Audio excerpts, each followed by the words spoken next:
Our channel does not promote any violent, harmful, or illegal activities.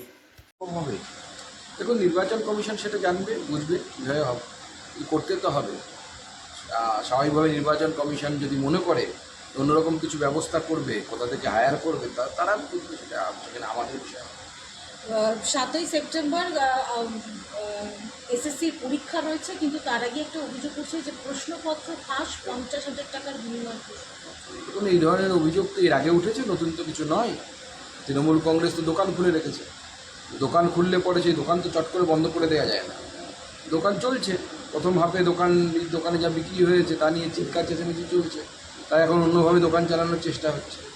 কালকে এসএসসির যে পরীক্ষা রয়েছে তার জন্য বাড়তি মেট্রো পরিষেবা চালু করা থাকবে, কিন্তু যারা পরীক্ষা দেবেন তারা কালো ব্যাজ এবং কালো পোশাক পরে পরীক্ষা বসে তারা প্রতিবাদ জানাতেই পারে, তাদের প্রতিবাদ জানানোর সেটা একটা পদ্ধতি হতে পারে, কারণ একজন শিক্ষক এত বছর চাকরি করার পর তাদেরকে আবার পরীক্ষা দিতে হচ্ছে, এবং পরীক্ষাটা কিন্তু তাদের গ্র্যাজুয়েশন লেভেল বা মাস্টার ডিগ্রি লেভেলের উপর হয় জেনারেলি এসএসসি পরীক্ষা।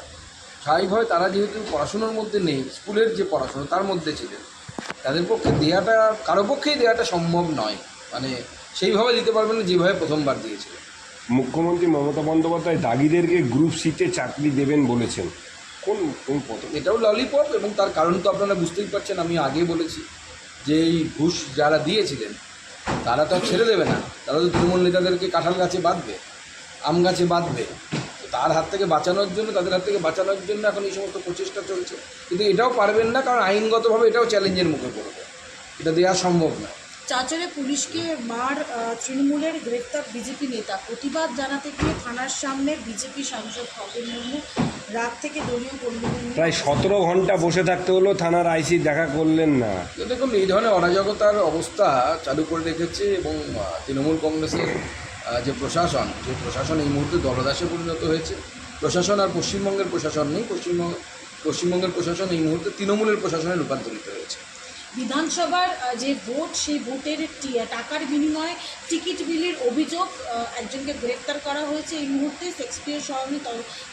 আমরা মিডিয়াতে দেখেছি যে অভিষেক বন্দ্যোপাধ্যায়ের নামে নাকি টাকা তোলা হচ্ছিল, তো সেটা অভিষেক বন্দ্যোপাধ্যায়ের নামে তোলা হচ্ছিল নাকি সত্যিই সে তুলছিল, বা অভিষেক বন্দ্যোপাধ্যায় এরকম লোক নিয়োগ করেছে টাকা তোলার জন্য, এর তদন্ত তো পুলিশ করবে না, এটা এফআইআর হওয়া উচিত, প্রয়োজন অন্য কোনো সংস্থার দ্বারা তদন্ত হওয়া উচিত। বিধানসভায় মারামারি প্রধানমন্ত্রীকে